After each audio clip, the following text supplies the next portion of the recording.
to protect life and property, to prevent crime and the detection, arrest of offenders, and the maintenance of public order is the mission of the Royal Turks and Caicos Islands Police Force.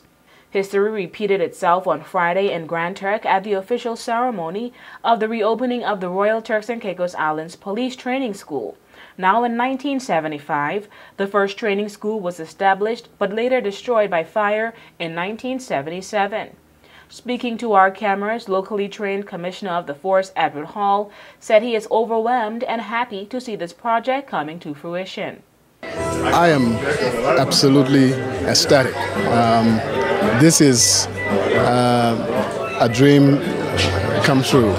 Yesterday when I addressed the recruits in the training room of this building for the first time, I actually got emotional because it was an occasion that I just long to see happen in the Turks and Caicos.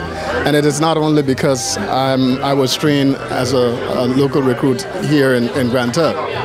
It is because I have been watching over the years the return of our recruits from training institutions abroad, and I know that we, I believe, can do just as good a job or even better. Commissioner Hall said he is confident in the team of instructors. If they were not the persons with the ability to deliver, they certainly would not have been chosen. And as I said, I have absolute confidence in their ability to do a first-class job for the Royal Turks and Caicos Islands Police Force and for the Turks and Caicos Islands. Also bringing remarks was Governor His Excellency Gordon Weatherill, who pledged his support for the initiative.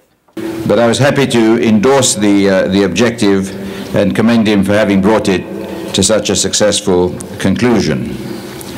And I'm certain that from where he is today, he can look back with satisfaction, as I say, on that objective being achieved. The establishment of this training center has my full support, and I hope that the community right across the Turks and Caicos Islands will see in this institution an important asset for the islands.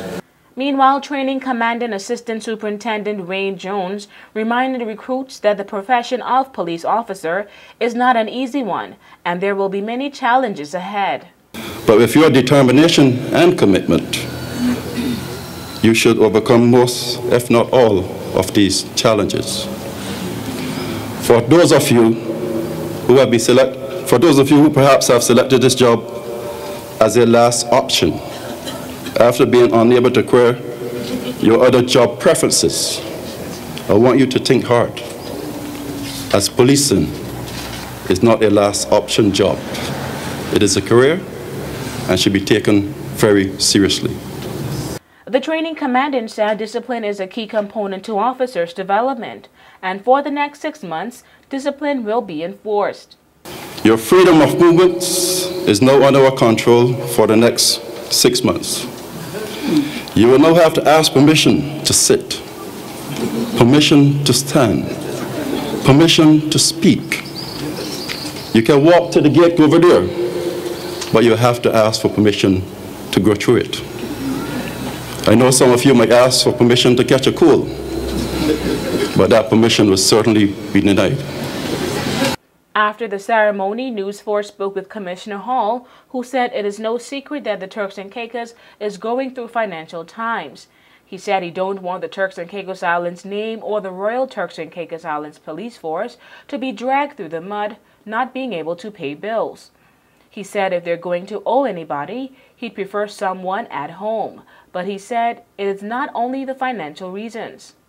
But I believe that we could do a better job here in terms of training locally, getting the recruits knowledgeable about the local statute, local procedure, local people, local customs. And at the end of the day, as I said, I think we'll have a totally better product, and that is the driving reason behind my decision. For WIV4 News, I'm Takara Bain.